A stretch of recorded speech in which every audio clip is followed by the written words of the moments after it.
सूरत निसा आयत नंबर 111।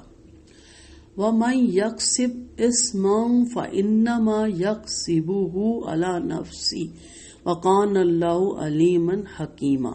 और जो शख्स कोई गुनाह कमाए तो वो इसे सिर्फ अपनी जान पर कमाता है और अल्लाह हमेशा से सब कुछ जानने वाला कमाल हिकमत वाला है। कसाबा का लफ्ज किसी शख्स के इस फेल पर बोला जाता है जिससे उससे कोई नफा या नुकसान हासिल हो, जबकि अल्लाह ताला नफा नुकसान से गनी है।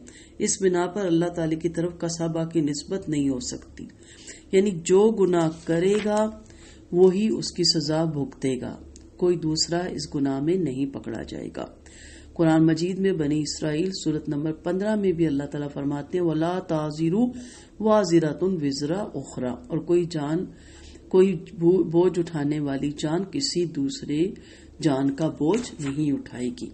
तो याद रखिए, किसी की खातिर बुराई करना, किसी की हमायत में किसी बेगुनाह पे तोहमत लगाना या झूठ बोलना या सूद लेना या रिश्वत लेना या बेपर्दा फिरना, हकूकुल इबाद में कमी करना, हकूकुल अल्लाह में कोताही करना, अपनी मनचाही जिंदगी गुजारना, अपनी पसंद की जिंदगी गुजारना, ये सारी चीजें इसके जुमरे में आती हैं। इसका नुकसान नाउज़ बिल्लाह अल्लाह को नहीं है।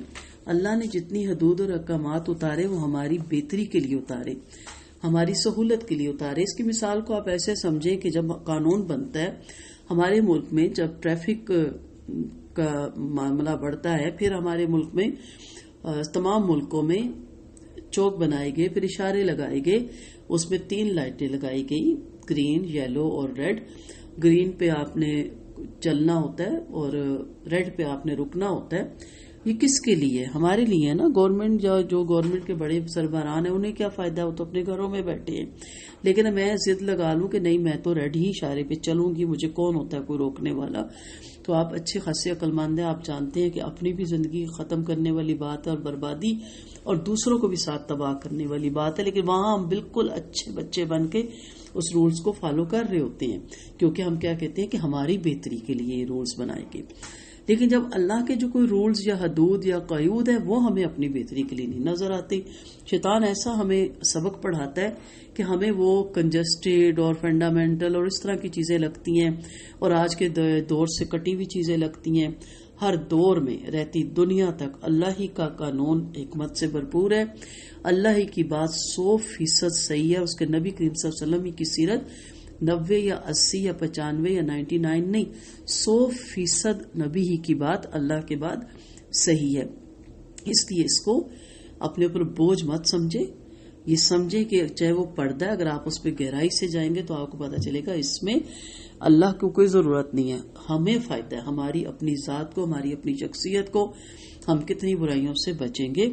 कोई भी चीज आप ले लें, सूद को ले लें, रिश्वत को ले लें, कि रिश्वत कितने हकदारों का हक मारती है, और जायज काम करवाने के लिए भी कभी देना पड़ता है और इंसान के पास होता नहीं, इंसान कर्जा लेके अपना जायज काम करवाता है। और सूद, एक बंदा अमीर से अमीर तर होता जाता है और बेरोजगारी बढ़ती है। मैं जो अपना करोड़ अकाउंट्स में रख के मंथली 25 लाख आराम से लूं तो मेरी तो अयाशी है, लेकिन उसी करोड़ को अगर मैं कोई शॉप बनाती हूँ, फिर उसमें मैं वर्कर रखती हूँ, जाहिर बात है उसमें फिर सामान लदवाती हूँ, तो सामान वाले का फायदा, लाद के लाने वाले का फायदा, उतरवाने वाले का फायदा, वर्कर का फायदा, फिर मेरी मेहनत भी लगती है, स्ट्रगल भी लगती है, मैं भी फिजिकली मेंटली ठीक रहती हूँ। तो कितने लोगों को रोजगार होता है, और जहां से वो माल बन के आया, यानी डिस्ट्रीब्यूटर का फायदा है, होलसेलर का फायदा है, फिर ऑनर यानी फैक्ट्री का फायदा है। तो इस तरह एक यूटिलाइज होता है पैसा और दूर तक ये फैलता है। लेकिन अगर मैं वो करोड़ रुपए अकाउंट्स में रख के बैठ जाती हूँ और मंथली 25 लाख मुझे मिल रहा होता है, तो मुझे क्या, मैं तो मजे करूं।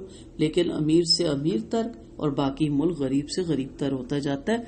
तो सूद मना किया गया, इसमें हमारा ही नुकसान है, क्योंकि हमारे मुल्क में जब इतना इंतशार फैलेगा, जब एक इंसान बेरोजगार होकर खुदकुशी करेंगे या बेरोजगार होकर नशे में पड़ जाएंगे या बेरोजगार होकर चोर डाकू बनेंगे, तो खुदा न खास्ता फिर वो हमारे ही घरों पे डाके डालेंगे ना, उमरा की कोठियों पे, उमरा की गाड़ियों पे, उमरा को लूटेंगे।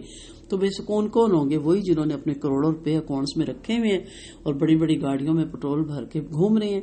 तो नुकसान उन्हीं का हुआ ना। तो इसलिए सूद की कबाहतों पे अगर बोलने लगे तो उम्रे चाहिए।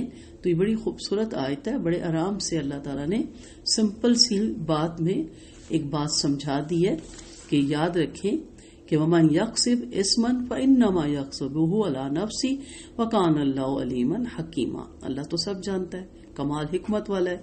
اس کی باتیں تو کوزے میں دریا کے برابر ہیں. بند کر دینا، اس کی حکمتوں تک تو ہم پہنچ ہی نہیں سکتے، لیکن جتنا اس نے ہمیں بتایا ہے کم از کم اتنا تو ہمیں اس پہ عمل کرنا چاہیے.